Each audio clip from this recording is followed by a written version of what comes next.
Namaskar and welcome to this online learning platform of Shri A.K. Doshi Mahila College, Jamnagar, and myself Dhruvika Kanabar presenting the lecture of Business Organization and Management.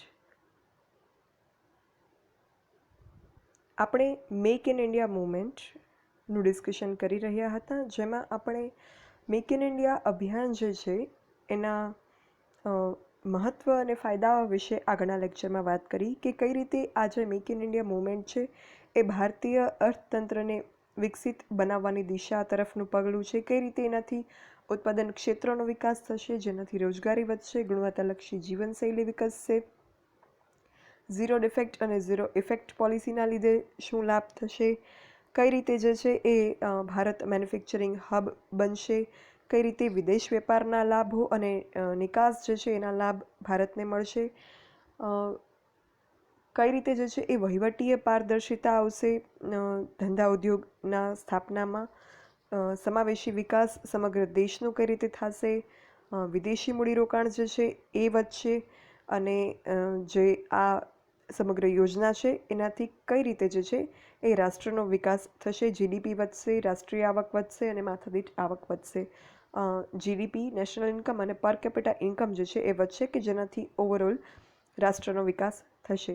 આ બધી વાત જે છે એ આપણે make in India મૂવમેન્ટના ફાયદામાં કરી. પણ એવું નથી કે આ મેક ઇન ઇન્ડિયા મૂવમેન્ટ જે છે એના માત્ર ફાયદા જ છે.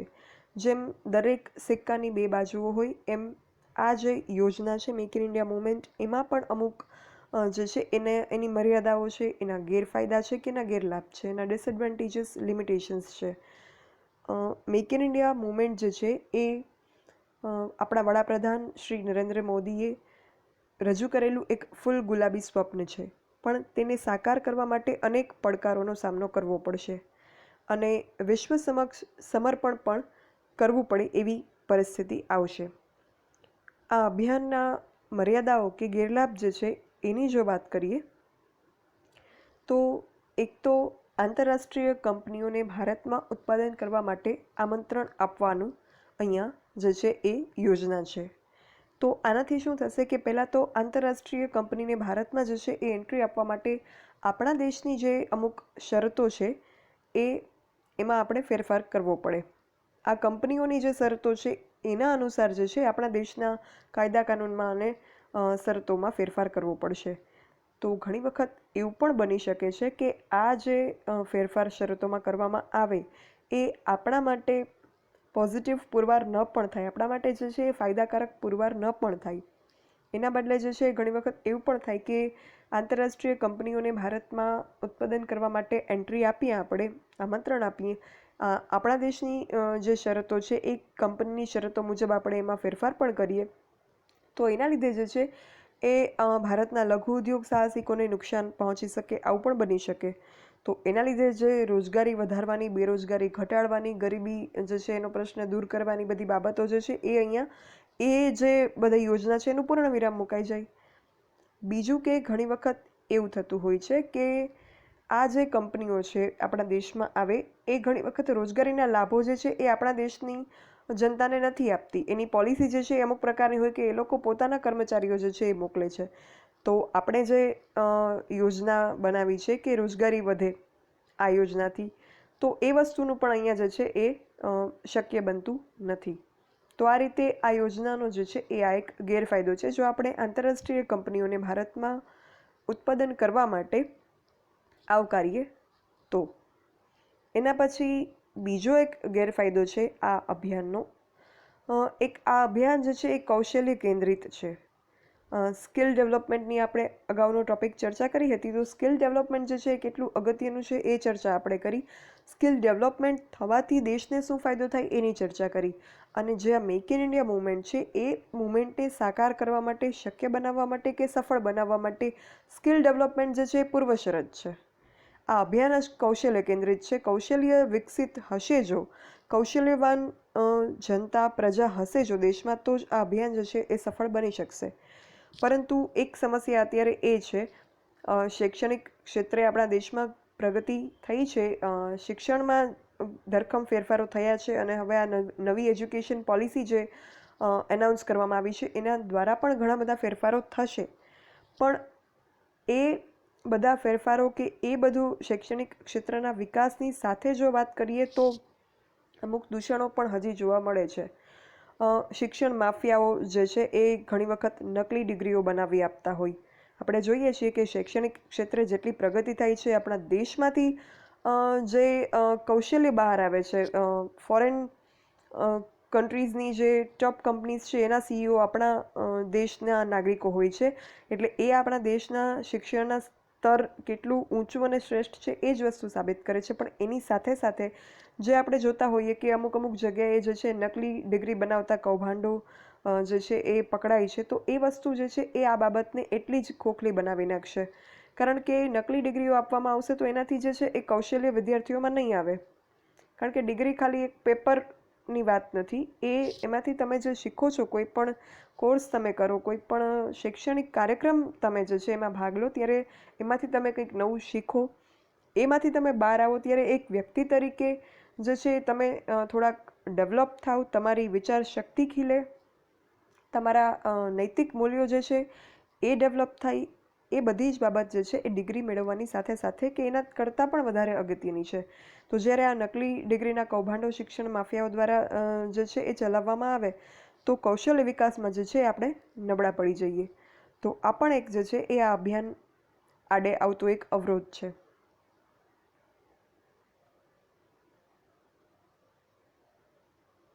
એના પછી જો વાત કરીએ તો આ અભિયાન જે છે એને સાકાર બનાવવા માટે વેલ ડેવલપ્ડ ટેકનોલોજીની જરૂર પડશે, સંસાધનોની જરૂર પડશે. તો આ ટેકનોલોજીકલ ઇક્વિપમેન્ટ જે છે એ પ્રાપ્ત કરવા, એને ઓપરેટ કરવા એ પણ એક ચેલેન્જિંગ ટાસ્ક છે. તો આમાં ઘણી વખત એવું પણ બને કે આરંભે શુરા જેવી પરિસ્થિતિ આવીને ઊભી રહે. આરંભે શુરા મતલબ કે સ્ટાર્ટિંગમાં જે છે એ બહુ જોરશોરથી કામ શરૂ કરવામાં આવે ને પછી ધીમે ધીમે એના જે દૂષણો છે એમાં પ્રવેશતા જાય, અને એ વસ્તુ જેટલી એફિશિયન્ટલી કાર્યક્ષમતાપૂર્વક કન્ટિન્યુઅસ થવી જોઈએ, ચાલુ રહેવી જોઈએ, એ ના રહે. તો એના કારણે પણ આ જે મેક ઇન ઇન્ડિયા અભિયાન જે છે એ સાકાર ન થાય એવું બની શકે. એના પછી જો વાત કરીએ તો આપણે ત્યાં સામાજિક જવાબદારી અને મૂલ્યોનો અભાવ છે. સામાજિક જવાબદારી શું એ તમે જે છે એ આપણે આગળના ટોપિકમાં શીખવાનું છે. તમને બેઝિક ખ્યાલ આપી દઉં તો સામાજિક જવાબદારી મતલબ કોઈ પણ ધંધાકીય એકમ જે હોય એની સ્થાપના સમાજમાં થાય છે. સમાજના ઇન્વેસ્ટર્સ, રોકાણકારો પાસેથી એ શેર દ્વારા મૂડી મેળવે છે. સમાજમાંથી જ એ જે છે એ કૌશલ્યવાન કર્મચારીઓ મેળવે છે. સમાજમાં જ એની વસ્તુઓ વેચી અને ગ્રાહકો પાસેથી પોતાની ઇન્કમ મેળવે છે. તો આમ જે છે એ સમાજમાં જ જન્મે છે અને સમાજમાં જ વિકસિત થાય છે કોઈ પણ ધંધાકીય એકમ. તો એવા સંજોગોમાં આ ધંધાકીય એકમ જે છે એની ફરજ જે છે કે સમાજના પક્ષકારો જે ડિરેક્ટ કે ઇનડાયરેક્ટ વેમાં પ્રત્યક્ષ કે પરોક્ષ રીતે સંકળાયેલા છે ધંધાકીય એકમ સાથે, એમને જે છે એ એમનું કલ્યાણ થાય એ પ્રકારની ધંધાકીય પ્રવૃત્તિ કરવી. પણ આપણે અહીંયા આ સામાજિક જવાબદારી અને મૂલ્યો જે છે એનો અભાવ છે. એમાં એક વસ્તુ આવે પર્યાવરણ જે છે એને બચાવવું. તો આપણી અહીંયાની ધંધાકીય પ્રવૃત્તિઓ ક્યાંક ને ક્યાંક જે છે એ પર્યાવરણનું ધ્યાન રાખવામાં પાછળ રહી જાય છે. એ વસ્તુ આપણે જોઈએ છીએ. તો માત્ર નફો કમાવવો કે બિઝનેસ યુનિટનો વિકાસ કરવો એ ધ્યેય ના હોવો જોઈએ. પર્યાવરણને પણ નુકસાન ન થાય, સામાજિક જવાબદારીનું આ એક અગત્યનું જે છે એ બાબત છે. પોલિથીન વચ્ચે જે છે એ બેન થઈ હતી તો ત્યારે કોઈ પણ જગ્યાએ તમને પોલિથીનમાં વસ્તુઓ આપવામાં ના આવતી. બ્રાઉન પેપર કે પછી કાગળના જે છે એ પેકેજિંગ વાપરવામાં આવતા હતા કે પછી કપડાની બેગ્સ જે છે એ શરૂ થઈ હતી. પણ જેવું જે કોઈ રેસ્ટ્રિક્શન્સ હતા કે પછી જે કોઈ ફોકસ હતું રૂલ્સ એન્ડ રેગ્યુલેશન્સનું એ બીજી બાજુ મૂવ થયું, એની સાથે જ જે છે એ આ વસ્તુ ફરીથી શરૂ થઈ ગઈ. આપણે જોઈ શકીએ છીએ માર્કેટમાં. તો એ વસ્તુ બતાવે છે કે આપણે અહીંયા સામાજિક જવાબદારી અને મૂલ્યોનો અભાવ છે. આના લીધે જે છે એ નબળી ગુણવત્તા વાળી માલ કે સેવા, રાષ્ટ્ર અને પર્યાવરણને પારાવાર નુકસાન થાય એ પ્રકારની સ્થિતિ જે છે એ ઊભી થાય. બીજું કે કરાર સિસ્ટમ, કોન્ટ્રાક્ટ સિસ્ટમથી જે છે એ ઘણા બધા પ્રવૃત્તિઓ કરવામાં આવે છે. તો એના કારણે પણ જે છે એ અનેક મુશ્કેલીઓ સર્જાઈ શકે એવું બને. તો આના લીધે પણ મેક ઇન ઇન્ડિયા અભિયાન જે છે એમાં મર્યાદા આવે. બીજું વાત કરીએ તો ચીનમાં પણ આ પ્રકારનો એક કાર્યક્રમ ચાલે છે. તો આ પ્રકારનો જે કાર્યક્રમ છે ચીનમાં પણ ઉત્પાદન ક્ષેત્રે એ લોકોએ જે છે કેટલી પ્રગતિ કરી એ વસ્તુ આપણે જાણીએ છીએ. એ વાત અલગ છે કે આત્મનિર્ભર ભારત યોજના હેઠળ આપણે પણ જે છે એ પ્રકારની સિદ્ધિઓ હાંસલ કરવા માટે યોજનાઓ બનાવી છે અને પ્રયત્નશીલ છીએ, પણ એનો અમલ કેટલો થશે, કેટલા અંશે સફળ પુરવાર થશે, એના ઉપર એક ક્વેશ્ચન માર્ક છે. તો ચાઇનામાં જે આ પ્રકારની કાર્યક્રમ ચાલે છે એના માટે ત્યાંની સરકારે ઉદ્યોગકારોને ટેક્સમાં જે છે બહુ મોટી રાહતો આપી છે. એની સરખામણી જો આપણે ભારતમાં જોઈએ તો અત્યંત ઊંચા અને બિનજરૂરી ટેક્સ સ્લેબ ટેક્સ સ્ટ્રક્ચર જે છે એ આપણી કન્ટ્રીમાં છે. રાધર આપણે જે છે એ આપણા દેશને એક વિશ્વમાં શ્રેષ્ઠ દેશ તરીકે જોવું જોઈએ. કમ્પેરિઝન જે છે એ બધું કરવા કરતાં જે છે એ આપણે શ્રેષ્ઠ તરફ જે છે એ નજર માંડવી જોઈએ. એ વસ્તુ હકીકત છે.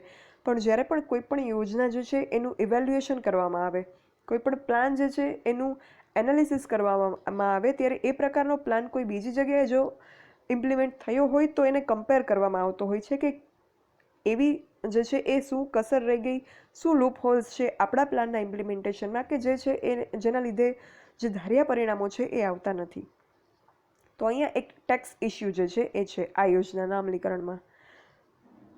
એના લીધે ટેક્સના જે અનનેસેસરી ટેક્સ સ્ટ્રક્ચર છે એના લીધે ભારતની ચીજવસ્તુઓ અને સેવાઓની જે પડતર છે, કોસ્ટ છે એ વધે છે અને સરવાળે આપણા ઉદ્યોગ સાહસિકો જે છે એ ઊંચા ભાવોને કારણે બજારમાં ટકી નથી શકતા. સરકારનું આ ટેક્સ સ્ટ્રક્ચર જે છે એ હળવું જો થાય તો એના લીધે જે છે એ આ વસ્તુનું સમસ્યાનું હલ થઈ શકે. પણ આ પછીના તમામ અંદાજપત્ર બજેટમાં આ વસ્તુ જોવા મળી છે કે આ ટેક્સ સ્ટ્રક્ચર જે છે એ હળવું થવાની કોઈ શક્યતા નથી. તો એના લીધે પણ આ અભિયાન જે છે એમાં એક મર્યાદા ઉપસ્થિત થાય એવું બને. એના પછી એક સમસ્યાની વાત કરીએ તો કેન્દ્ર સરકાર અને રાજ્ય સરકાર, સેન્ટ્રલ ગવર્મેન્ટ અને સ્ટેટ ગવર્મેન્ટ જે છે એનું બેવડું તંત્ર જોવા મળે છે. બંનેના રૂલ્સ રેગ્યુલેશન ક્યાંક ક્યાંક ક્લેશ થતા હોય એવું જોવા મળે. તો એના કારણે જે કોઓર્ડિનેશન નથી આ બંને ગવર્મેન્ટ વચ્ચે, એના લીધે એ કોઓર્ડિનેશનનો જે અભાવ છે, સંકલનનો જે અભાવ છે, એના કારણે જે છે એ આ અભિયાનને સફળ બનવામાં મુસીબત આવે છે. કેન્દ્ર અને રાજ્ય સરકાર બંને આ અભિયાનને સફળ બનાવવા માટે જો પ્રતિબદ્ધ ન થાય તો આ અભિયાન જે છે એ માત્ર કાગળ પરનો સિંહ જ પુરવાર થઈ જશે. તો આ બાબતે પણ જે છે એ કંઈક સોલ્યુશન લાવવાની જરૂર છે કે કેન્દ્ર અને રાજ્ય બંને સરકાર, સેન્ટ્રલ ગવર્મેન્ટ અને સ્ટેટ ગવર્મેન્ટ જે છે એની વચ્ચે કોઓર્ડિનેટિંગ રૂલ્સ એન્ડ રેગ્યુલેશનનું એક સ્ટ્રક્ચર જે છે એ આપવામાં આવે ઉદ્યોગો માટે. એના પછી બ્રિટિશ સમયના કંપનીના અને શ્રમના ને જે લવાદી રોજગારી કાયદાઓ છે એને પણ બદલવા પડે એમ છે અને એ વસ્તુ જે છે એ બદલી શકે એમ નથી વિરોધાભાસી જૂથોના કારણે. તો આ રોજગારી કાયદાઓ જે છે એમાં અપડેટ નથી લાવી શકાય એમ, એના કારણે પણ આ અભિયાન જે છે એ સફળ બનતા અટકી શકે છે. બીજું કે આપણા અહીંયા જે છે નૈતિક મૂલ્યોનો અભાવ જોવા મળે છે, કર્તવ્ય પાલન અને ફરજ નિષ્ઠાનો પણ અભાવ જોવા મળે છે. વ્યક્તિગત દ્રષ્ટિએ કે ધંધાકીય દ્રષ્ટિએ વાત કરીએ, રાષ્ટ્ર સમર્પણની ભાવના જે છે એનો પણ અભાવ જોવા મળે છે. ઘણી વખત એ માત્ર એક દેખાડો કરવાનું વલણ જે છે એ હોય એવું ધ્યાનમાં આવે છે. તો આના લીધે પણ આ યોજના જે છે એ ધારી સફળતા ન મેળવી શકે, નિષ્ફળ જાય એ પ્રકારની શક્યતાઓ છે. તો આ બાબતમાં જે છે એ સરકારે જે રીતે આ સરસ યોજના બનાવી, મેક ઇન ઇન્ડિયા મુવમેન્ટ બનાવી કે જેના લીધે જે કોઈ ફાયદાઓની આપણે વાત કરી એ ફાયદાઓ મળી શકે એમ છે, રાષ્ટ્રનો વિકાસ થઈ શકે એમ છે, રાષ્ટ્રની જનતા જે છે એનો વિકાસ થઈ શકે એમ છે. પણ એ બધે જ ફાયદા જો મેળવવા હશે તો આ જે કોઈ ગેરફાયદા છે, જે કોઈ લિમિટેશન્સ છે એના ઉપર વર્ક કરવાની જરૂર છે, એના ઉપર ફોકસ કરવાની જરૂર છે અને એને જે છે એ એલિમિનેટ કર્યા પછી જ આ યોજના જે છે એ કાગળ પરનો સિંહ પુરવાર ન થતાં એકચ્યુઅલમાં આ યોજના જે છે એ આપણા દેશ માટે એક રિવોલ્યુશનરી સ્ટેપ સાબિત થશે. તો સરકારે આ બાબતમાં જે છે એ ધ્યાન આપવાની જરૂર છે અને આ બાબતમાં કંઈક ને કંઈક જે છે એ અપડેટ લાવી અને આ યોજનાને સફળ બને એ પ્રકારના ફેરફારો કરવાની જરૂર છે.